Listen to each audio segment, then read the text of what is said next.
Hi, today I'm talking to Zak Baney and Jin Yagi, who are from the movie Wild Boys, and they are Iodine brand ambassadors. We were really privileged to work with them on this show. And today we're going to talk a little bit about their workflow, their process, what it was like to make this movie in Japan. So Zak, tell us a little bit about yourself, how the idea for Wild Boys came to you. Been living in Japan almost 20 years. I came here as a music producer and then started doing mixing and mastering, and then after that I started going into doing video production and CM, and then decided to go into film, and then Wild Boys was one of the first few scripts that I started writing. It's a kind of like a throwback to 1980s, the way I used to watch movies. So that makes sense. Jin, how did you meet Zak, and how did you get involved with this project? はい、最初にザックと会ったのは、彼がミュージックムービーを撮ってた時で、最初はブラックマジックを使ってね、やってたんですけど、で僕はエキストラとしてその友達のバンドを支えてたんですよ。で一緒に出て、で途中でバッテリーがなくなったというんで、僕が持ってたバッテリーがちょうどあったんで、貸してあげたっていうところからザックと会った。でそこからいろんな仕事を通じてザックと仕事をするようになって、今回のプロデュース、ワイルドボーイズのプロデュースっていうところまで話を聞いたっていうところです。Apologies, since I don't speak Japanese, would you be okay if we switch to English for the rest of the video? Of course. I understand that you worked very closely with the Kyoto local government on this project. What was that like? you would have to explain more about that. So Okay, well, we were checking on the locations. We were searching for the locations, where to start. We're limited on the budget and all that stuff. So we were looking for a person who's, in charge of the location business-wise. And so we found a guy through the government, Kyoto government, city hall government. Sounds like they were very supportive of the process with you. they were really supportive. The original idea for the movie, we were going to shoot it in Nara, but by the end of the movie, we decided to shoot everything in Kyoto. Oh, wow.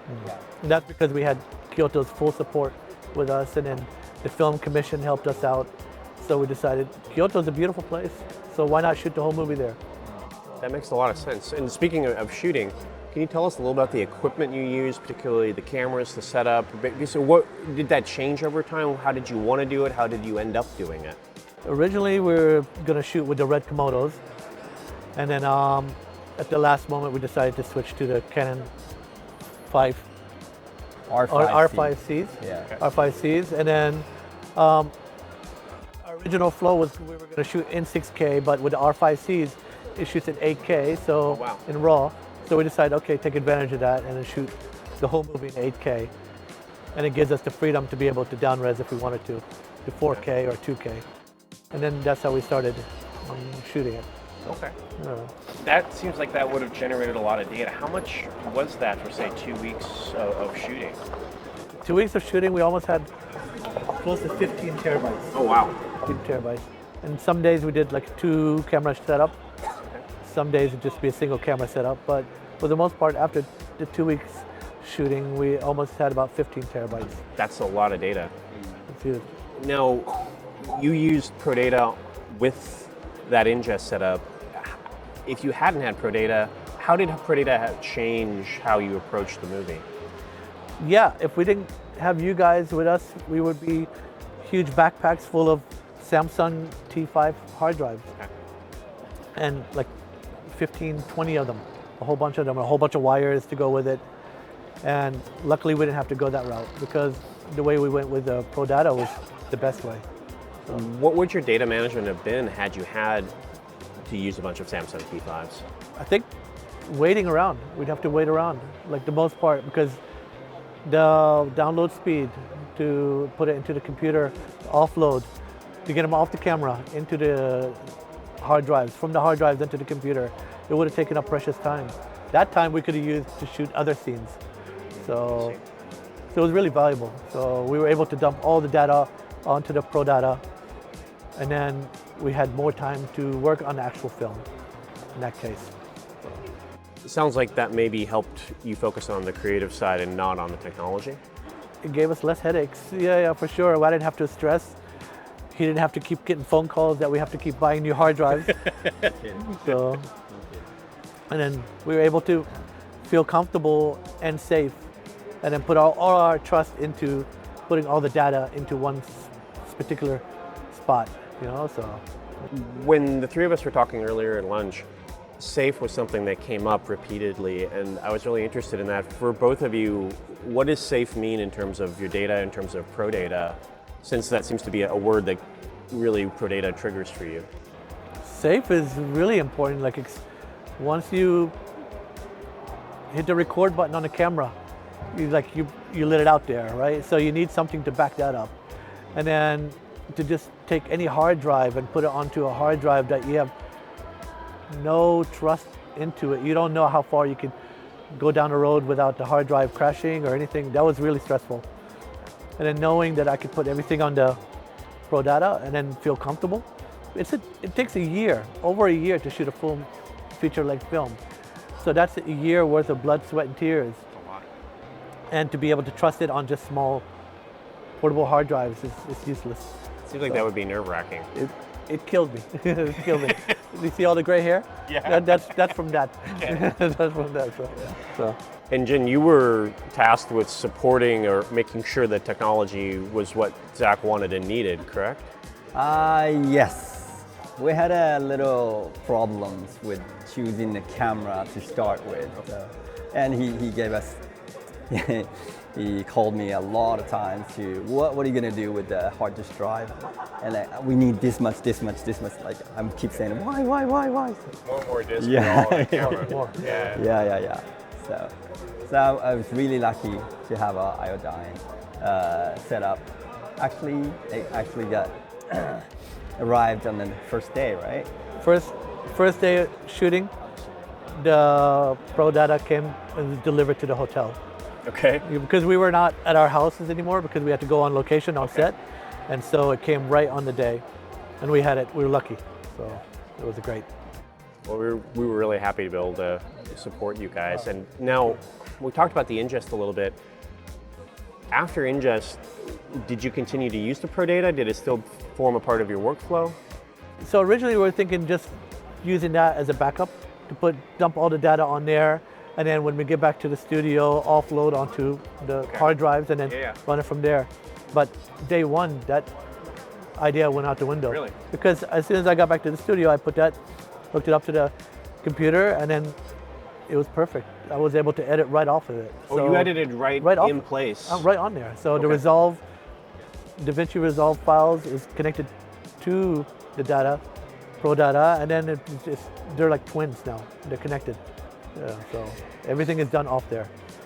So tell me, we talked a little about this earlier today. What's your opinion of proxies, and were they involved in this at all? I hate working with proxies because you get discouraged while you're editing proxies, you get discouraged because the quality is so low, and then it makes you feel like, did I really shoot that? Is it really that bad quality? And then it doesn't inspire you.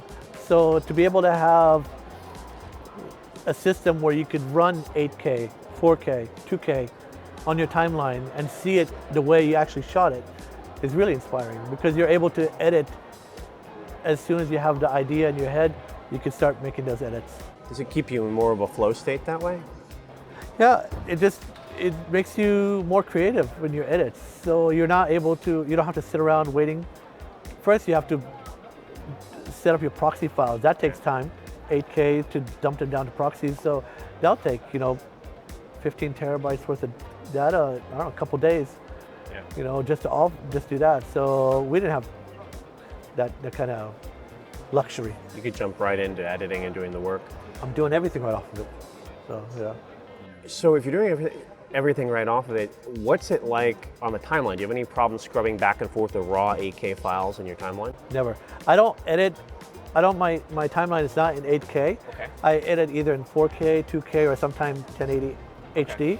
And then, because I'm doing like a whole bunch of layers, so it's much better to do it that way. But a lot of times I switched over to 8K and because I'm curious, I'm like, okay, let me see how it goes, and then it's smooth. Really? Yes, very, very Was smooth. that with 2 cables or 1? That was with 1 cable. Oh, not even multipath. The original time we hooked it up with the computer or the system, we had 2 cables. But I thought, I was like, okay, let me just unplug one and see what it does.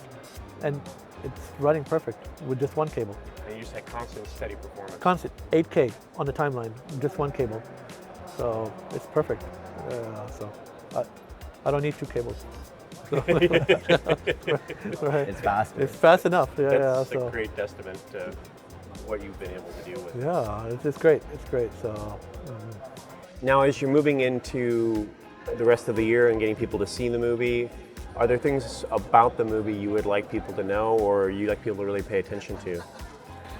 Maybe I have different thoughts than he does because he's thinking from a producer's point of view. Yeah. I'm thinking like as a writer's point of view, and then I just want people to enjoy the movie. It's coming of age, innocence. 2 kids come across a problem and then they try to solve it on their own. So that's the thing that I always thrived for in that movie. So I don't know, what would you think about it? Yeah. I was on the set almost every day. It was watching all these kids. Actually, they are growing at that spot. It's great because we got to see the kids actually growing throughout the making of the movie. Yes. Like literally, hairs would grow, voices would change, height get taller.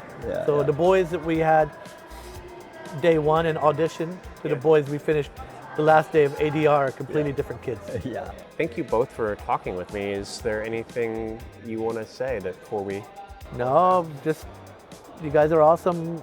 We're so happy that you guys chose us to be an ambassador to your brand. It's something that we're really proud of, and we want to talk about it to everybody we meet. So we're really proud of that. You both have made something very special, and we were very honored to be a part of it. So thank you for asking us to be a part and including us. Thank you.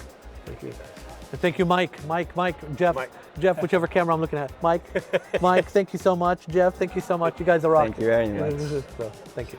And for everyone who would like to learn more about ProData, particularly in Japan, please reach out to ASK.